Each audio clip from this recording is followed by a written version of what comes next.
all of you to the course in computer aided design and manufacturing. We have two courses in this program of Bachelor of Design. One is computer aided design and manufacturing 1 and another is 2. In this course primarily we are going to talk about the designing part, and in the next course we will be primarily talking about the manufacturing part. My name is Kumar Sambhav. I am an associate professor at UP Institute of Design, Noida, and I am here to deliver the lecture. So, first of all, let us have a look at the complete syllabus of the course. So, there are 5 units in the course. The first unit is computer as an aid to the designer. How does computer help a designer? So, what can be the role of computer in designing? So, first of all, we will try to understand what is designing. Designing in totality, what does it mean, and how can computer be a help and aid to the person who is going to design the products. Then we will talk about computer graphics. So, we will discuss in detail how does graphics get utilized in through computer applications. We will talk about the systems and hardware of the computer which are going to be used in the designing. Then the graphics standards, there are various standards that are used in designing, in particular for the graphics, and we will talking about it. Then the different types of geometric modeling software. So, there are various kinds of software that are employed, and primarily if you see there is one kind of software that is parametric, another kind of software that is non-parametric. So, there are different kinds of software which are used for geometric modeling, and then there are various applications of the modeling also in terms of designing. In the second unit, we are going to talk about modeling and generation of curves and surfaces. So, there are various kinds of geometric figures which are employed in designing. So, what are the various geometric figures and how they are represented? So, the simplest figure would be a line. Now, more complex would be a curve, right? And then when we have the 2D figures, then we will have surfaces, and then when we have 3D, then we will have solids. So, what are the various geometric figures which are employed in designing? Then there are various types of curves and surfaces, right. So, there are some mathematical formulae to denote the curves, but when it comes to designing and particularly with the aid of computers, we do not have to go into mathematics, and we can plan the design, and then we can model them in a computer using various commands. And it is not like the curves will be in 2D, right. When you go to 3D, we can model surfaces, right, and in 3D we can also model solids. Now, there is something called scanning and tracing of sketches. So, earlier we used to make sketches on a piece of paper, and then we can scan the sketches. There are various ways of scanning, and then the same can be made on the computer through scanning and tracing, right. So, this is another possibility. Modeling of curves and surfaces using software. So, there are various kinds of software in which we can model the curves and the surfaces, like some software which are very common in use like AutoCAD, SolidWorks, CATIA, all these software are there which are being used for the modeling, particularly in engineering applications. Then there is something called free form surface modeling. Free form surface would mean that the surface is not very regular, it is an irregular undulating surface, and you have to model it. For example, if you look at a mountain, the surface of the mountain is a free form surface. If I hold my handkerchief in my hand, then that becomes a kind of free form surface. So, those kinds of surfaces, how are they going to be modeled? What are the basic commands that are going to be used to model these kinds of surfaces? Then generating 2D design using computers by engraving and routing. So, for example, you make some curve or surface in the computer, and then you have to prototype it, right. You have to make it a real life object. Then there are appliances like tools available with which you can engrave them or route them using CNC router or laser engraver, and you can make those kinds of figures on the solid objects. So, we will be talking about this kind of content in unit 2. In unit 3, we are going to talk about solid modeling. So, how to represent solids. So, if you look at the nature has solids, isn't it, and actually what we use as a product is a solid, but you have to learn about curves and surfaces so that you can model solids. So, now there are various ways of representing solids.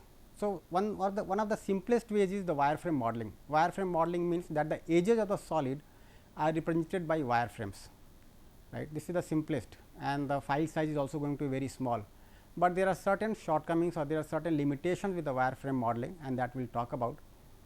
So, to overcome those shortcomings, we have another kind of representation, that is boundary representation, that is also called as BREP in short. But there is another kind of modeling of solid, and that is called as constructive solid geometry, CSG. So, in CSG there are some primitives which we just select and use some Boolean operations to make the complete solid. And what is Boolean operation? Boolean operation is stretching the solid, contracting the solid, joining two solids, intersection of solids, subtracting one solid from the other, and using these kinds of operations we can make various kinds of solids. So, these are various ways of representing the solids. Then we will talk about modeling of simple solids using software. So, very simple solids, as we can see, the appliance or the product that we have, which may not be having very complex surfaces or irregular surfaces, which can only be modeled using some cuboids or some spheres. So, those kinds of solids, how to model them. Then we will talk about modeling of complex solids using the software, where we will have the irregular surfaces, making the surface of the solid, right. So, those kinds of modeling can also be learned. Then generation of 2D drawings from the 3D models. Now, once we have the 3D models, we can extract the 2D drawings. So, one way is to go from 2D to 3D, and then another way, just the reverse of it, going from 3D to 2D. So, for example, if I have to represent the same solid that I have modeled in the software on a piece of paper, then again I can represent it back to the 2D system and then get it printed on a piece of paper, so that I can show it to the other, so that I can communicate my drawing to the other. So, these are various possibilities that can be used.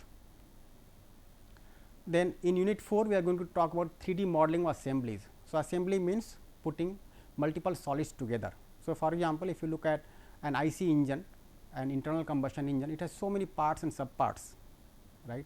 Now, for every part you are going to model it using the software, and then we can put them together. If you look at any appliance that you are using in your household, it is a solid which is assembly. It is made of so many things put together. So, how that kind of assembly can be generated in a software, that we are talking about. Then we will also talk about modeling of moving systems, something called as animation. So, I hope you are all acquainted with the word animation. So, animation can be 2D as well as 3D. So, in animation we show the actual working of the product.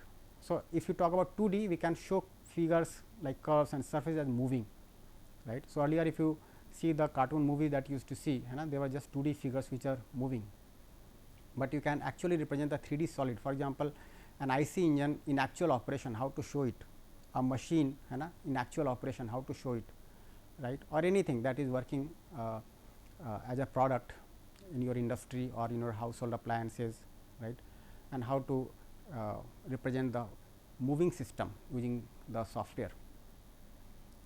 Then computer aided manufacturing and project work. So, this is the last unit. Here we will have a brief introduction of computer aided manufacturing. So, once the designing is done, the next phase is manufacturing. So, we take the design to manufacturing, and what all processes are involved, we will have a brief look over it. What are the various kinds of manufacturing process that are employed in the industry, and then there is some project work particularly focused on the designing part, where we will actually model some product, maybe an assembly, and then that will be utilized further for some further process, maybe manufacturing or representation. We are going to use some reference books for this course, like one book is there by P.N. Rao, CAD/CAM Principles and Applications. Then there is another book by Shigle, the book's name is Shigle's Mechanical Engineering Design, and the authors are R.G. Budinas and J.K. Nisbet. Then there is another book by Anupam Saxena and Birendra Sahai, Computer Aided Design, Computer Engineering Design. Another book by Ibrahim Jade, Mastering CAD/CAM. Then there is a book by Christoph M. Hoffman, Geometric and Solid Modeling, an Introduction. Then there is a book on Introduction to Solid Modeling using SolidWorks. So, there are multiple books on SolidWorks, and this is one of them, and there is another Beginner's Guide to SolidWorks. So, these kinds of books we are going to refer to, and there are multiple more books that you can refer to at your own ease. So, now we are talking about the first unit of the course, that is computer as an aid to the designer.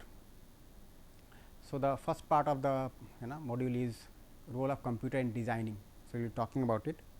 So, with the onset of the fourth industrial revolution, that can be termed as Industry 4.0, computers are playing a major role in our day to day life. So, this is the fourth industrial revolution that is being termed as, and this term started being used towards I think 2016. So, the first industrial revolution started in the middle of the 18th century where automation started, and the major source of power was steam. Toward the middle of the 19th century, second industrial revolution started, and the major source of power was coal, gas, petroleum and their mass production and assembly lines, these all came into picture. Then the third industrial revolution started toward the middle of the 20th century, and their electronics and computers started playing a major role in the production. And now we have industry 4.0, where internet, artificial intelligence, these are coming to the fore. So, the appliances and the products and the gadgets that we are using today they are more automated, more sophisticated. So, as days go by, we are going to have more and more automation. The modes of communication are going to be more sophisticated. So, nowadays if you see during the corona period, we have been communicating so much on platforms like Zoom or Google Meet or Microsoft Teams, and these kinds of applications were not so much in use, let us say 10 years back, but they are so much in use today, and slowly these kinds of applications are going to rise. Then we are going to have self monitoring systems. So, the use of robotics is going to be increased, and people are also talking about driverless cars today, and some companies have also started manufacturing, or at least they are doing R&D in that. There is a widespread use of smart machines that can operate without the need of human intervention. So, the human intervention is going to be less, right. We are going to have smart homes, we are going to have smart vehicles, we are going to have smart appliances. Now, what are the various applications of computer industry? So, one application of the computer is CAD, computer design. Earlier it was just computer drafting, now it has become computer design. So, the use of computer methods to develop the geometric model of the product in 3-dimensional form. So, as we discussed earlier, how to really model the product that is existing in the nature, or that we have designed using computer. Then there is something called CAE, computer engineering, the use of computer methods to support the basic error checking, analysis, optimization, manufacturability, etc. of a product design. So, the product that we have designed using the computers, now we are going to have some further analysis done on this. So, this is called as computer engineering. When it goes into manufacturing, right, there are certain analysis which have to be done. So, like the errors that may take place during the modeling phase, that error checking has to be done. For example, there is a process called rapid prototyping. So, rapid prototyping means that whatever product you model in the computer, that can be directly taken into the machine and it can be prototyped. You just feed the data and the product is generated overnight and without any human intervention. Now, when you go to do this, you have to do some error checking, because during the generation of the model or the conversion of the data, some errors may take place. So, that is a part of computer engineering. Then the analysis of the product has to be done. There are various ways of doing the analysis. We can do the analysis for strength, strain, fracture, fatigue, all those analysis need to be done. Then there is something called optimization. Optimization means two things, either maximization or minimization. So, maximization of the desirable outcome and minimization of the undesirable outcome, right. So, we have to maximize the life of the product, maximize the strength of the product, minimize the cost of the product, minimize the wastage in the manufacturing. So, these are examples of optimization. Manufacturability how to manufacture the product that we actually designed. Then computer manufacturing. So, use of computer to develop the computer numerical control part programs. So, CNC part programs. So, when we have to produce this product using some computer aided manufacturing method, one of them being machining, then we have to make some part programs. So, we have to write codes, CNC part programs, and that has to be fed to the machine, and then the product gets manufactured. And there could be other some processing applications, right, where also this application is there. Then computer aided process planning. So, use of computer to generate the process plans for the complete manufacture of the products. So, the process plans, step by step, how is it going to be manufactured, how is it going to be developed. So, that is called as computer process planning. The whole process is planned with the aid of computers. Computer tool design. So, there are various kinds of tools which are used, and particularly if you see with the sophistication in the product, there is more sophistication in the tools. So, the tools also have to be customized many a times. So, using the computers we can develop such tools. So, computer assistance for developing the tools for manufacturers like jigs and fixtures, dies, molds, all these things can be utilized. Computer aided quality assurance. So, how to assure the quality using computers, use of computers for assessing the inspection methods, developing the quality control, assurance functions, all these are going to be a part of it. Then computer aided testing. So, earlier if you had to test a product, you had to make the product actually and then go for testing, but now you can save your cost, your time, your resources by testing the product using computers, right. So, use of computers to examine the response of a system against the expected results through its various phases of operation. So, these are various applications of computers in industry. So, what is design? We have been using this word design. So, to design is either to formulate a plan for the satisfaction of a specified need or to solve a particular problem, a specific problem. So, any kind of design starts with a need. So, first of all, when you have to go for a designing, then you have to identify the need or there may be a specific problem that you have to solve, right. So, for example, I am using this pen, I am using this pointer, right. These are products. Now, while talking to you, if I want to write something on this screen, I need some product to do this. So, there is a need, right, and the same thing can be translated in terms of problem, that if I am not able to write, it becomes a problem for me. So, some need is identified, and with that design starts, and then there is a whole process that has to be followed. Design facilitates the realization of new products and processes through which technology satisfies the needs and aspirations of the society, right. So, if you look at the society as a whole, so there are various kinds of needs and aspirations in the society, and using the design process we can develop the products and the process by which we can fulfill those kinds of needs. It is an activity that needs to be well organized and should take into account all influences that are likely to be responsible for the success of the product under development. So, you have to take into account all those factors, all those influences to make the product successful. So, what are those considerations? We will look into them. Design is an innovative and highly iterative process. Yeah, this is very important. So, it is innovative because you are going to create something new, and it is an iterative process. Iterative means that you keep on designing, you keep on iterating over your design. So, you design a product, but you always have some scope for further improvement, and that is called iteration, doing that again and again. If you look at the model of the car, let us say 100 years back, that was one kind of model, and if you look at the cars today, there is a whole lot of change there. And how come all this is happening? Because the designers are iterating over their designs, trying to make them better and better, right. There is something called as continuous improvement. In Japan, this word is used as Kaizen. So, we keep on improving our designs, we keep on improving our technologies. It is also a decision making process. So, in the designing process, there is a decision making involved. So, you take decisions, and there are certain grounds of decisions that you have to take into account. Decisions sometimes have to be made with too little information or sometimes even tentatively. So, maybe the designer does not have at the very onset of the process the complete information, right. So, what he will do? He will use the information that is available to him, or even he may just assume something and make a tentative design, and then see whether it validates, whether it serves the purpose or not. It is a communication intensive activity, and the communication has become richer with the aid of computers. Communication means, like, it cannot be the case that one person is going to do the whole thing. So, there is a group of designers, there is a team of designers, and whatever ideas are coming to me, whatever I am doing at my end needs to be communicated to the other, right. And now, if you see, multiple computers are acting together to develop or design a single product. So, it is a very communication intensive activity. A designer's personal resources of creativity, communication, communicative ability and problem solving skill are intertwined with the knowledge of technology and first principles. So, there is a creativity involved there, as we discussed, communication is involved there, right.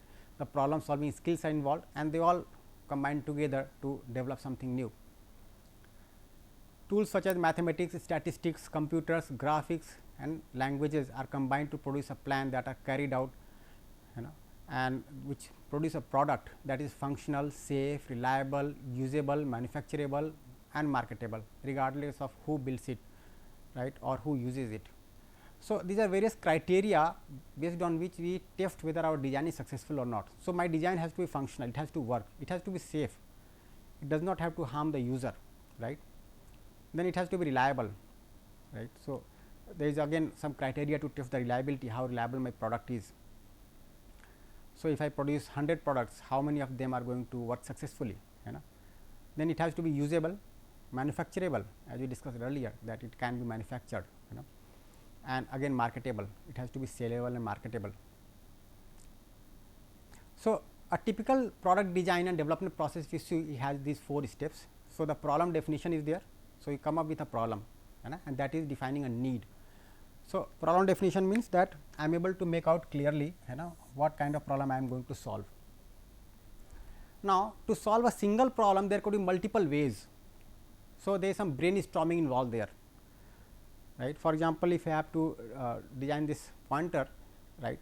So, if you have a team of designers and the designers are there all over the world. So, everyone can come up with some idea or some other idea, and then people can brainstorm together what could be the best way to solve the purpose.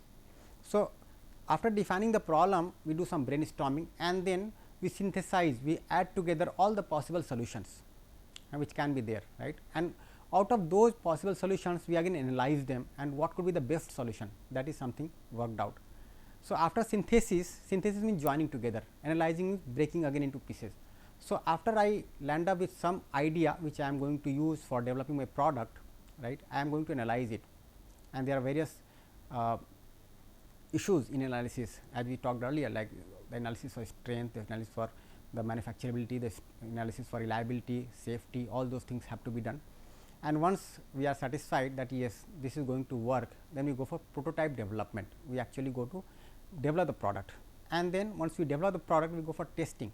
Before it goes into market and people start using it, we have to test, you know, the product, and if not successful, then we go back. So, it is an iterative process. So, synthesis means adding together, analysis means breaking into, you know, multiple parts, and then after this we are going to develop the product. So, having so many ideas to serve a single purpose, and then choosing some idea out of that, and then analyzing the idea, and then finally developing the product and testing it. So, if you look at the stages in the product design development, so the first stage, as we discussed earlier, is recognition of need. So, it has to be worked out, you know, very clearly that what kind of need is there, and it may be the case that the need that you recognize at the beginning of the design process may not be the actual one, and you have to go back and rethink over the need that you have to serve, the need that you have to fulfill. Once we are able to do this, then we go for problem definition and conceptualization. So, if you can give some kind of definition which can be communicated easily, maybe if you are able to give some mathematical definition, if you are able to give some, you know, definition in terms of some concepts which can be easily communicated, then conceptualization, the idea can be developed how to go about it, right.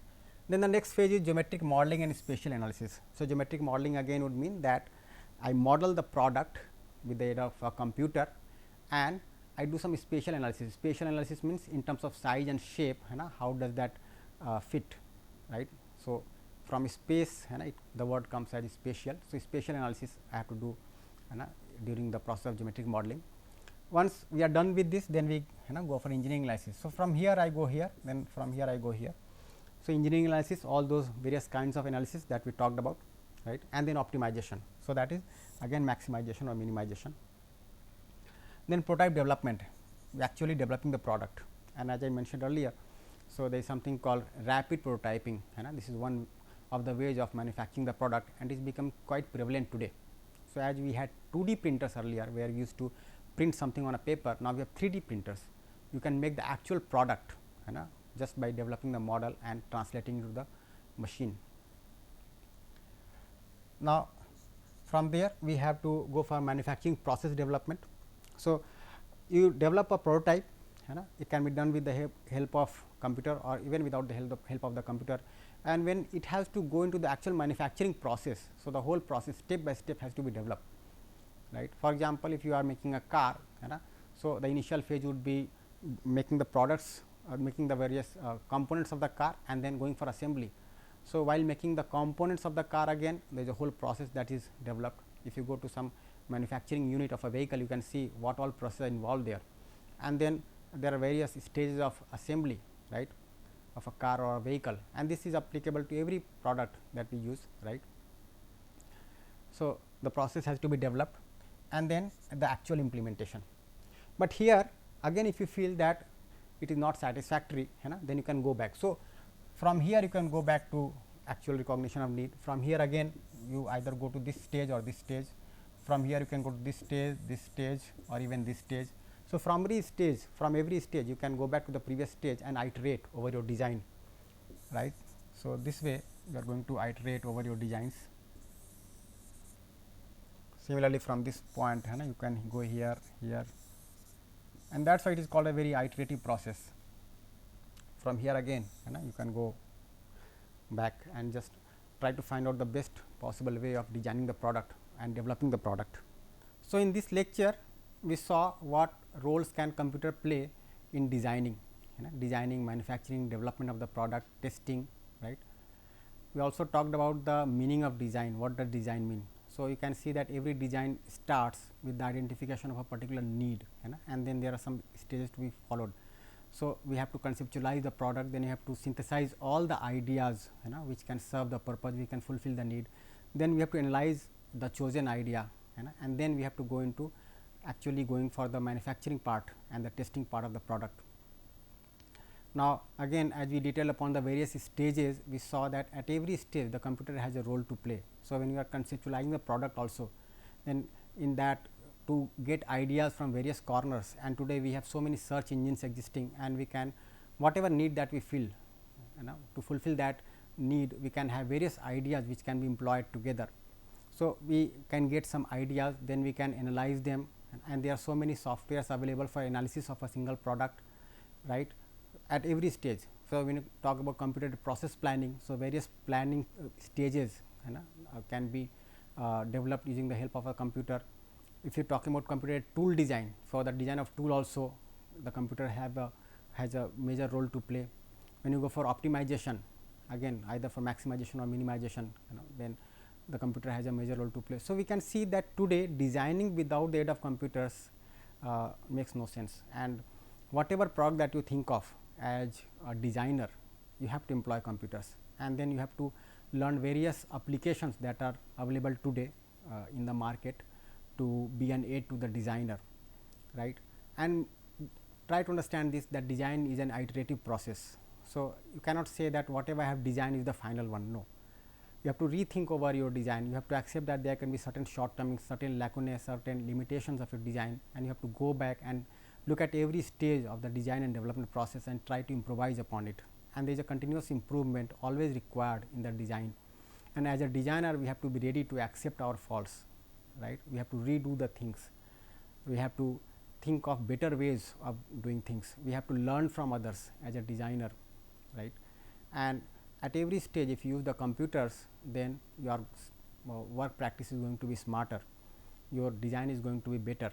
So, these are various applications of the computers in designing, and there we talked about the various stages of the designing process with the aid of computers. In the next class we are going to talk about computer graphics. So, we will discuss little more in detail about the computers, how they got developed in the history and how they are being employed today, and then what is the role of computer graphics, and then we will see what are the various ways of developing the model and prototyping the model. So, these are various things which are going to talk about in the coming lectures. Thank you.